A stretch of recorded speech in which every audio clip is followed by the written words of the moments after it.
back to On the Record. We're here at Autotask doing the show, and it's just falling apart behind us as everybody's unpacking. And everybody looks pretty tired. I'm here with McBain, who is the Senior Vice President of Servicing and Market Development, or as you say, more known as the community guy. Right. Strategy and market development, better known as, I guess, a community guy. Absolutely. That's how I would picture you even before you were here. So, welcome to the show again. Thank you. Different title, different company, but same old J. So the last time we spoke was in CompTIA Breakaway, and I was wearing a leather jacket. Oh, yes. Just had given away a Harley Davidson at CompTIA. No, you're just about to. Oh, just about to, right. That's right. And, this video went viral across a number of different channels, and I was wearing this leather vest with frills on it and everything else, and people were talking a lot about what I was wearing. And the reason I know that you got it afterwards is not only did you give it away, but you ran and right to the hotel. Right. I disclosed on your interview that I was going to run it through the hotel. I had been threatened by the different people at the hotel, as well as the fire people within San Antonio. So the fire marshal had given me a personal threat about having gasoline and everything else. So I knew there's probably a sternly written letter coming, but therefore you changed companies before they could find you. Smart. The trick with marketing is you're told not to do something, that's when it encourages you to do it more. But the only problem I had with it was my next interview. All we could hear was and so then he kept looking at me like, what's going on? I go, you know what, maybe we should postpone this one. There you go. And I can't remember. Do you remember who it was? I don't. Maybe it was one of our competitors. It was a good ploy. Great ploy. So anyway, this event. Yes. Really, I mean, I know there's a lot of education going on. There's great speakers, including you. But mostly it's about building. That's what, you've been doing it ad hoc, sort of, with Lenovo back in the days, and did a really good job. It wasn't formal. That was much more of a formal thing for you. I love computers. I think they're great. What do you see? Well, there's a number of things that happens within a community that is really, really important to our customers. First of all, with joining Autotask, the one thing that I was able to see the first day I joined, I was able to log into the Autotask software itself. For those of everyone else that's outside of Autotask, doesn't actually see the vibrancy of the community. So it's centered around an online forum, and that online forum is actually a part of the software. So for those of you that don't know a lot about Autotask, it's a professional services automation tool, which is better known as a business management system for IT solution providers. So you manage your customers through a CRM, it's projects, it's service desk, it goes through quoting, billing, really end-to-end, the one piece of software that runs your business. So foundationally, it's a single pane of glass that you look at all day long in your business. Community is one of those modules. So it wasn't an additional login. It wasn't somewhere on the internet with LinkedIn groups or something else. It was in the software, and it has been for 3 or 4 years. Inside that community, there was 35,000 active users. So the first thing I did, really day one, was went back on the outside and looked at all the other online forums in our industry. And I believe it's the most active forum that there is. And, I quickly, by day 2, figured out that having it all hidden behind a firewall, probably wasn't helping the industry as a whole in terms of a lot of the content. I'll say that maybe 20% of the content was very, very product specific in terms of what new features should come and some of the areas in the roadmap. But 80% of it was growing your business, business strategy, and right at a tactical level. Here's what I did last Tuesday at a customer. This is how it worked. This is how I built a process around it. This was the workflow. And those type of things. The first impression for me is 80% of this could be lifted outside of the firewall. It could help others. It could elevate the status of many of our MVPs, many of our user group leaders, some of the very significant users inside. I believe could help the industry as a whole. You know what? I would agree with you 100%. You and I had a talk afterwards about the trustees advisory program, and that's exactly what it's set up to do, and that's exactly what we want you to help with. So, without you knowing that, you played right into it, as you always do. So, but you know, I did know that because I went through the prospectus and I've actually seen a lot of the stuff that you guys are looking at. It is groundbreaking, and it's very close to the previous discussions that we've had. And I think it's fantastic where your thoughts are at, where your team's thoughts are at in terms of where to take this industry. So we're about to align ourselves with you formally, so that I think we're being integrated with you. But we're really looking forward to it. As are so many, it's amazing how many people when I did that stuff. It's close to 30 interviews during the show, and they all had their most of the vendors. All they talked about was, or when they would come in there, there's one just talk over about that. They don't know this isn't just for you, but you can definitely talk about it. But they're so excited about it, and they are for good reason. If you look at people who you've got in the community, so having 35,000 people who are active, that's great. But the part that I think that's really best about it is that it's about what the audience is there. So when you were idea with Nova, you had real just all over the place. Some of them were great, some of them were terrible. And so these people are people who are we never had terrible. That's right. No customer is ever terrible. We definitely have different types of except the ones that never sold anything.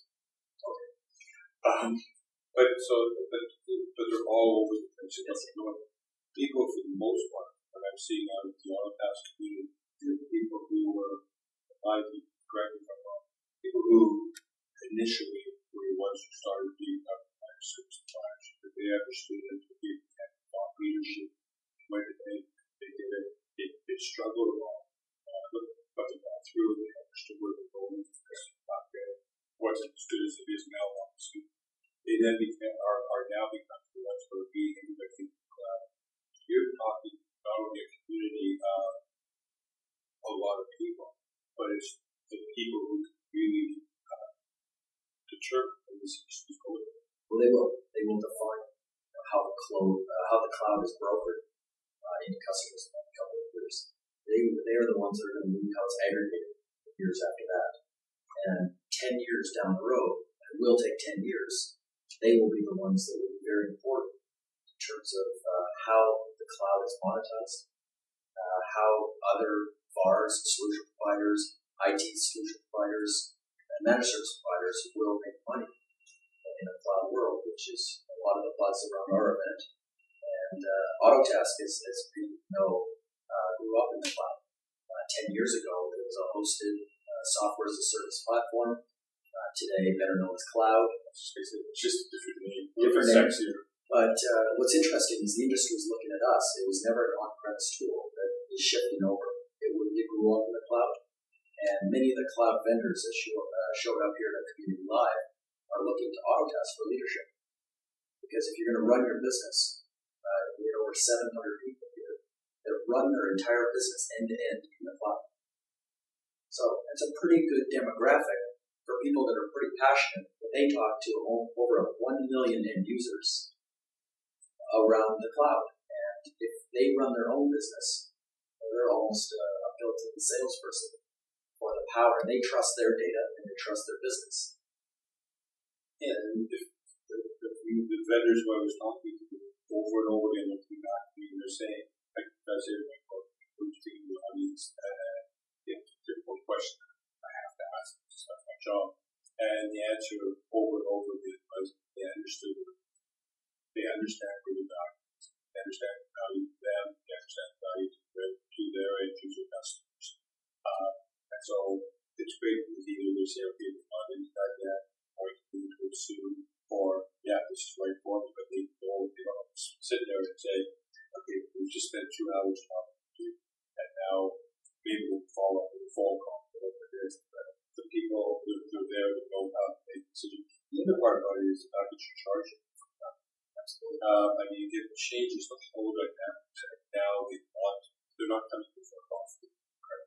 And they're not coming here for a big project, although they could get it for lunch. But that's that's a sidebar.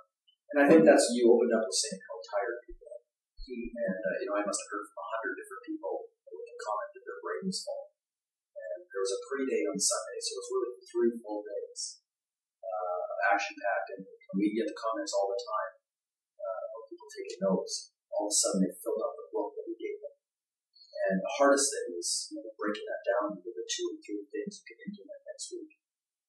When you've got pages and pages, it's this matter of, I have 5 years of things I can now implement into my business, but I have to prioritize and really invest in the things that make sense. And I was talking with Bob Cotter, and he was telling me that about how I think you were at 22% usage, 25%, up to 42%. So, which, people look at that, so they're only, people who are listening to this, and you say, well, gee, they're only at 42% usage of their software.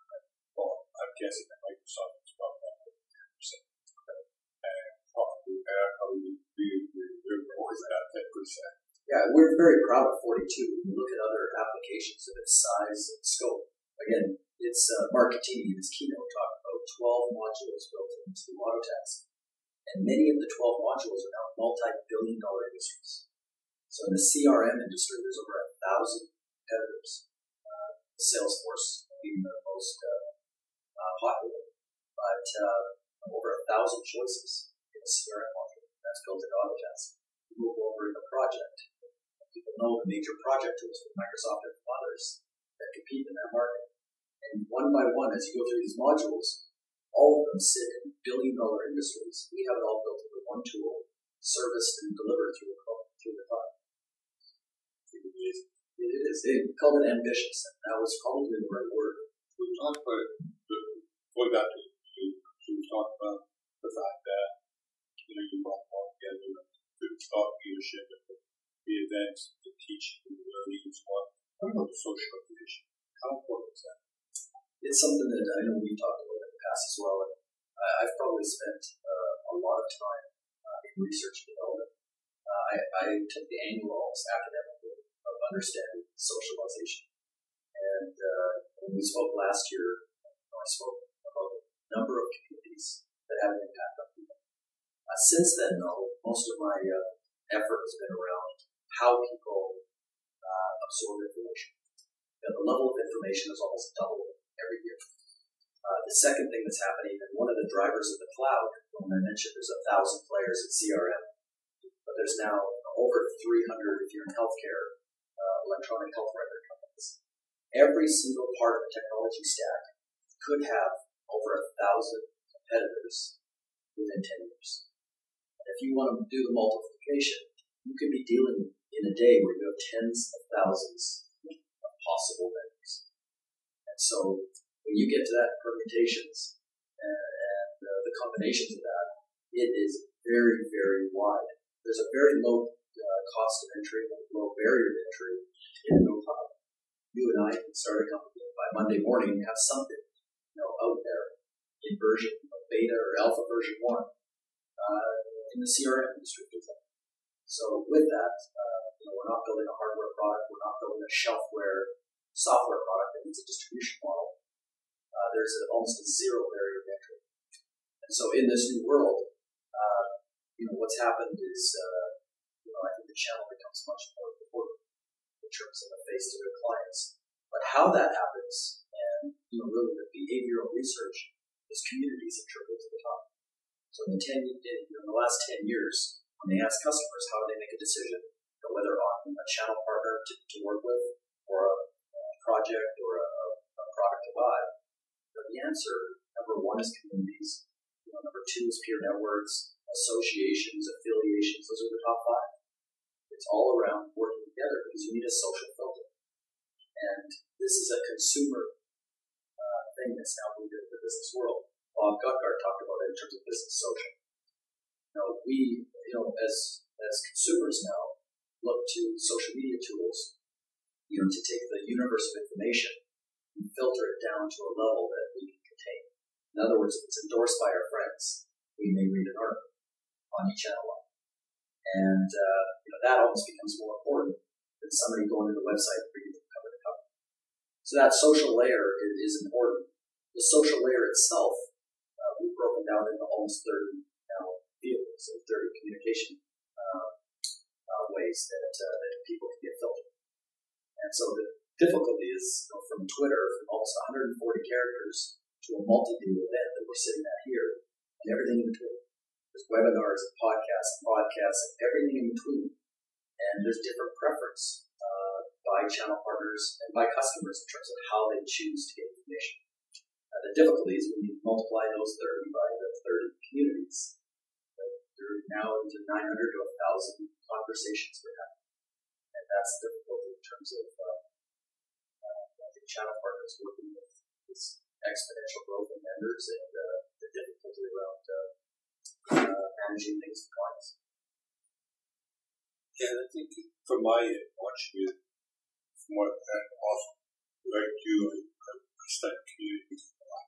And I think if you look at this community, well, I don't know if say Autotask because it started off before you came. Absolutely. All you're going to do is make it all that much better. But the reality is that if you one of the most important things these people who are here is that they're people who are in the same industries, who either have the same problems as they have, who are thought leaders, so they respect each other. And there seems to be a ton of respect for each other. And that times they get to talk to each other, this is all back on the engine, create forums so that if they need something at the other side of the country, the other side of the world, that they can do that. That I think is something that the hard to hold on places where they get that opportunity. They might get it when they go to one of the distributors, but it's going to be so much more spread out. They're so much more focused. They really get into whatever happens. And for me, they should be pushing on the outside, not do whoever it is, on the outside, and we did something bad just 2 days before. And I would feel sorry about that. Absolutely. Because they're going to be great goals. I had a discussion with a vendor today, and we agreed with each other that traditional product price, place, or promotion, the traditional 4 Ps that we learned in college, has now been overtaken by visibility, awareness, and really connecting the dots. So, I lived this in a previous life, and I'm living it now, that Autotask community isn't the only community. It's a powerful one, it's a large one, it's a very passionate one, but it's one of many. And people, again, it's almost like seeds of a dandelion. People, you don't know when things connect, but you can increase the odds of connections happening. So you increase your odds if you participate across all the key communities. Your customers, for example, will participate more for the channel, participate in the places that the channel gathers. And then on the communication side, is participate in the ways that they prefer to receive information. You have people that love Facebook, and you have people that absolutely haven't logged into social media yet. Sure. But if you look at three shows that we all pick pretty much, and you get to see people going to that differently, a little bit different, but we probably have, if you look at the company represented, 85,000 vendor or organizations between us. We probably have maybe at most 20,000 shows. And 65 are just being, it's sort of like they're here, they started with it, and your group is probably here. These guys are probably for that. Another way to interesting thing about it, it's not based on size. It's based on preference. So when I talk about from a tweet to an event, people prefer different things. There are some of those 85,000 minus 20. Some of those 65,000 can't take 2 days out of their business to come to community live. Sure. So what we announced is a community on tour that says that we're going to come to a city near them. And we're going to organize it in a way that they only have to come for 2 hours for breakfast, if that's the time they can afford. But then there's people that just won't come to an event. They just don't get in their car. They don't want to park. So they'd rather dial into a webinar. They'd rather dial into a podcast. They love a podcast. And they'll log in to watch this.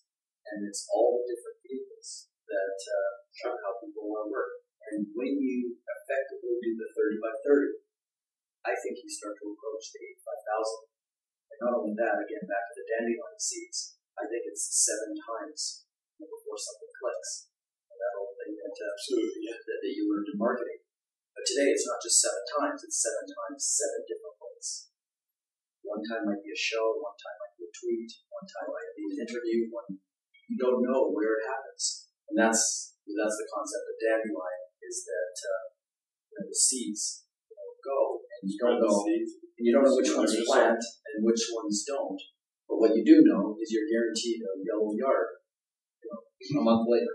So the fact of the matter is, marketing is turning into that kind of concept just in the last 18 months, as opposed to the traditional 4-year approach.